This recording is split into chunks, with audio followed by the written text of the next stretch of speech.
امام حسین کے نام پر پہلا سر بھی اسی شخص نے کٹایا ہے. لیکن یزید کی قبر پہ لعنت بھی کوئی نہیں برساتا. اس کا محل تھا بہت بڑا، لیکن جب لوگ کربلا میں امام حسین کو سلام کرنے جاتے ہیں تو قدموں میں حور بن یزید کا مزار بھی بنا ہوا ہے، اس کو بھی سلامی دی جاتی ہے. اور اب ہم اکیلا حور بن یزید نہیں کہتے، ہم کہتے ہیں حور بن یزید رضی اللہ تعالی. اب ہم اتنی تعظیم کرتے ہیں اس حور کی. جناب امام حسین کو میدان میں کھڑا کیا گیا، جہاد کا طبل بجا، پہلے خدام آئے. اور سن لو، آج وہ پتہ نہیں بازاری سے لوگ چڑھ گئے اسٹیجوں پہ، بازاری سے، نہ چہرے پہ داڑھی ہے نہ سر پہ کوئی کپڑا ہے، بازاری لوگ ہیں، بھاگ رہے ہیں، بازو چڑھائے ہوئے ہیں، بٹن کھولے ہوئے ہیں، تماشا بنا دیا. سننے والوں کا بھی اللہ ہی حافظ ہے. وہ اسٹیج پہ یہ اہل بیت کی شان بیان کرتا ہے، بھاگ کے ادھر جاتا ہے. یہ کوئی طریقہ ہے؟ سننے والوں کا بھی عجیب انداز ہے، ہر بندے کو سننے بیٹھ جاتے ہیں. دین مہذب ہے، تہذیب والا ہے، دلائل رکھتا ہے، دین وقار رکھتا ہے. ایسے لوگ اب دین بیان کریں گے؟ حضرت سیدنا امام حسین رضی اللہ تعالیٰ عنہ صبح جب جہاد کا وقت آیا، پتہ ہے کون کون تھے کربلا میں؟ امام حسین کے ساتھ امام حسین کے 4 بھائی تھے کربلا میں. کتنے؟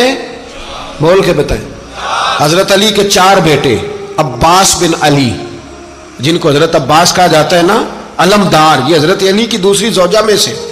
عباس بن علی بھی تھے اور ابو بکر بن علی بھی تھے، عمر بن علی بھی تھے، عثمان بن، یہ حضرت علی کے بچوں کے نام ہیں.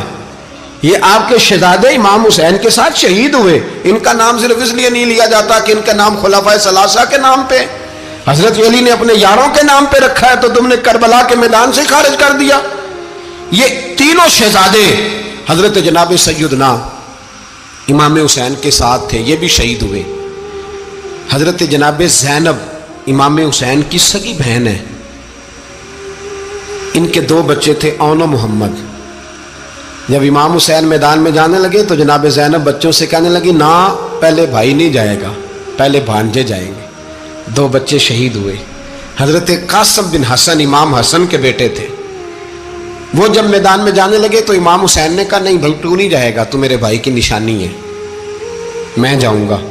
تو حضرت قاسم بن حسن نے ایک تعویذ کھول کے دیا کہ ابا جی میرے والد نے کہا تھا جب بڑی مشکل آ جائے تو تعویذ کھول کے دیکھنا. تو آج بڑی مشکل آئی ہے تو میں نے تعویذ کھولا ہے، تو یہ دیکھیں کیا لکھا ہے. یہ تو رکا ہے، تعویذ ہے ہی نہیں. جب کھول کے دیکھا تو اس پہ لکھا تھا، قاسم اگر حسین پہ کوئی کڑا وقت آ جائے تو بیٹھ کے آگے آگے رہنا، اگر کڑا وقت میرے بھائی پہ کبھی آ جائے نا، دیکھنا اس کے آگے آگے چلنا، اسے حسن کی کمی نہ محسوس ہو. پائیاں جہاں ساکھ نہیں کوئی جے وچ خار نہ ہوئے. سیدنا امام حسین پہلی دفعہ کربلا میں اس وقت روئے جب یہ رکا. آپ نے دیکھا تو فرمایا ٹھیک ہے، اگر حسن کی یہ وصیت ہے تو میں نے زندگی میں اگر ان کی ہر بات مانی ہے اب بھی مانوں گا، تمہیں اجازت ہے. جناب قاسم بن حسن 16 سال کا جوان جب میدان میں نکلے تو ہائے ہائے پتہ نہیں کہاں سے آ گئی ہے. امام قاسم بن حسن جب میدان میں نکلے تو تبری سے لے کر علامہ ابو الاسناد صاحب سب کو پڑھ کے تو دیکھو، 3 دن کی پیاس ہے، شدید آزمائش ہے، دکھ ہے، تکلیفیں ہیں، پھر بھی پہلی دفعہ جب میدان میں گئے ہیں واپس آئے ہیں 19 لوگوں کو قتل کر کے واپس آئے. سناؤ قصہ خیبر کو، تمامی اپنے بچوں کو. علی کی داستان سن کے دلوں سے ڈر نکلتا ہے. علی کی داستان سن کے دلوں سے، یہ جو بچے ڈر رہے ہیں نا، وہ چمگادڑ آ گئی، کاکروچ آ گیا، یہ خوف نکل جائے گا اگر حضرت قاسم بن حسن کی بات سنیں گے. درجنوں لوگ آپ نے قتل کیے. ایک دفعہ آئے، کہا چاچا یزید کا لشکر تو بڑا ہی بزدل ہے، اگر چند قطرے پانی میرے حلق سے گزرے تو میں سارے کاٹ کے لے آؤں گا آپ کے پاس، چند قطرے. لیکن تھوڑی دیر گزری، عمر بن سعد کہنے لگا اکیلے اکیلے جاؤ گے تو علی کا پوتا ہے، یہ سب کو مار دے گا، کٹھے جاؤ. چاروں جانب سے تیر برسے، ایک تیر لگا آ کے گردن کے پیچھے. بس جناب سیدنا قاسم بن حسن گھوڑے سے نیچے گرے تو جناب زینب حوصلہ کر کے آنسو سمیٹ کے کہنے لگی، میں دیکھ رہی ہوں پردے کے پیچھے سے حسین میرے بھائی کا بیٹا گر گیا ہے، جا اسے اٹھا کے لا. حضرت امام حسین ان کو اٹھا کے لائے تو امام حسین نے سینے سے لگایا ہوا تھا تو ان کے پیر، ان کا قد لگتا تھا امام حسین سے زیادہ ہے، اٹھا کے لایا، لٹا دیا گیا۔ امام حسین کے اپنے بڑے بیٹے میدان میں نکلنے کو، علی اکبر نام ہے، جب جن لوگوں نے حضور کو نہیں دیکھا تھا وہ جب کہتے نا ہم نے نبی پاک کا دیدار نہیں کیا تو بتاؤ کس طرح کے تھے، تو بتایا جاتا تھا کہ جناب علی اکبر کا دیدار کرو، ہم شبیہ مصطفیٰ۔ اور جب وہ گلیوں میں نکلتے تھے تو عورتیں چھتوں پہ چڑھ جاتی۔ جناب علی اکبر رضی اللہ تعالیٰ عنہ تلوار لے کے میدان میں نکلے، جوان بیٹے دینے بڑے مشکل۔ او یارو رٹا کیا ہے یہ تو بتاؤ، کہ ظالم آدمی حکمران، یار یہ رٹا ہے، ایک ظالم کا رستہ روکنا ہے، اس رٹے کے لیے ہم شبیہ مصطفیٰ جناب سیدنا امام علی اکبر میدان میں نکلے، بڑے لوگ مارے، بڑے، پھر ایک تیر ان کے بھی گلے میں لگا، اور جب وہ گرے نا زمین پہ تو حضرت امام حسین دوڑ کے آئے، دوڑ کے، اور جب تشریف لائے تو ان کے گلے سے تیر کھینچا تو ایک جملہ لکھا ہے صاحب تبری نے، اس نے حد کر دی، کہنے لگے تیر کھینچا تو امام حسین کی آنکھوں میں آنسو آئے، کہنے لگے کاش جناب ابراہیم آج میرے سامنے ہوتے تو میں انہیں کہتا کہ آپ نے تو بیٹا ذبح کرتے وقت آنکھوں پہ پٹی باندھی تھی، دیکھو میں کھلی آنکھوں سے بچے ذبح کر رہا ہوں، کھلی آنکھوں، کاش جناب ابراہیم خلیل ہوتے تو انہیں کہتا۔ جناب علی اکبر بھی شہید ہوئے۔ حضرت علی اصغر کو تو اچانک اٹھایا تھا امام حسین، باہر نکلے تو گردن پہ تیر لگا تو 6 مہینے کا بچہ وہ بھی شہید ہوا، خون اچھالا آسمان کی طرف تو کہا مولا دیکھ لے، میں نے 6 مہینے والا بھی نہیں بچایا، وہ بھی دے دیا ہے۔ پھر حضرت عباس کو بیٹیوں نے کہا کہ اب نہ، کچھ کہتے ہیں پہلے شہید ہوئے، کچھ نے لکھا بعد میں، کہ اب ہم سے پانی کے بغیر نہیں رہا جاتا، تو جناب عباس پانی کا مشکیزہ لے کے نکلے باہر، ایک ہاتھ کٹا، دوسرے پہ مشکیزہ وہ بھی کٹا، پھر پانی تو بھر لیا تھا لا نہ سکے، پھر گردن کٹی تو شہید ہوئے۔ بچوں کی بھی شہادت ہوئی، پر جب ان کا لاشا اٹھایا تو امام حسین کہنے لگے مولا اب نہ حسین کی کمر کمزور ہو گئی ہے، اب کمزور ہو، اور بھائی ایک میت ہو جائے تو 4-5 دن تو پوری آنکھیں نہیں کھلتی، کیسا جری خاندان ہے۔ تھوڑی دیر گزری تو امام علی مقام نے پٹکا باندھا، سر پہ دستار باندھی، مولا علی کی تلوار پکڑی، نبی پاک کا امامہ باندھا اور گھوڑے پہ سوار ہوئے تو کہنے لگے زینب گھر تیرے حوالے اور میں اللہ کے حوالے، گھر تیرے حوالے اور میں، اور پھر امام حسین نکلے، امام علی مقام نکلے۔ راوی کہتے ہیں کہ یہ جلوہ پہلے بھی بڑے سونے تھے پر آج جو رنگ دیکھا وہ کبھی نہیں دیکھا، کیا انداز تھا، جدھر جاتے نعرہ لگاتے تو حد ہو جاتے، اتنے لوگ امام حسین نے کاٹے، اتنے کاٹے، پھر واپس پلٹ کے آئے اور کہنے لگے زینب ذرا پردے کے پیچھے سے دیکھ تو صحیح میری بہن، ان بزدلوں کو جرت ہی نہیں ہو رہی حسین کے مقابلے میں آنے، ایک دوسرے کو دھکا دیتے، تو